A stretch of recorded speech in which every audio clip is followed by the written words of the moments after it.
হঠাৎ করে একদিন বিকেলবেলা সেই যে আমরা খেলার মাঠ থেকে উঠে আসলাম, তারপর আর কখনোই ফিরে গেলাম না। সেই বিকেলটাই ছিল আমাদের শেষ সোনালী সময়, কারণ ওই বিকেলের পরেই আমরা ছোট থেকে বড় হয়ে গেলাম।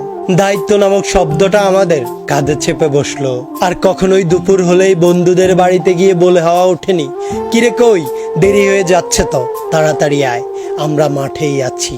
আর কখনো খেলা শুরু হওয়ার আগে সবার কাছ থেকে টাকা উঠিয়ে বল কস্টেপ কেনা হয়নি। খেলা না পারার কারণে আর কখনোই শুনতে হয়নি, তুই দুই দলেরই, তুই দুধ ভাত। আর কখনোই সন্ধ্যা হওয়ার সাথে সাথেই খেলা বন্ধ করে দিয়ে দল বল নিয়ে একসাথে বাড়ি ফেরা হয়নি। আর কখনো খেলায় হেরে যাওয়ার জন্য বিপক্ষ দল থেকে হাস্যোজ্জ্বল তিরস্কার শুনতে হয়নি। হ্যাঁ, আর কখনোই আমরা বিকেল হলেই খেলতে নামিনি। একটা বিকেল আর বাড়ি ফেরা, সেই সাথে জীবন থেকে ছোটবেলা নামক অধ্যায়টাকে মুছে ফেলে হুট করেই বড় হয়ে যাওয়া। সত্যি আজ আমরা বড় হয়ে গেছি। একসাথে বিকেলে খেলতে নামা বন্ধুগুলো আজ জীবিকার তাগিদে একজনের কাছ থেকে আরেকজন 1000 মাইল দূরে পাড়ি দিয়েছি। আজ একাই 1000টা বল আর কস্টেপ কেনার মতো সামর্থ্য আছে, শুধু নেই সেই বন্ধুগুলা আর সেই হারিয়ে যাওয়া বিকেল বেলা। আমাদের জীবনটা বড়ই অদ্ভুত।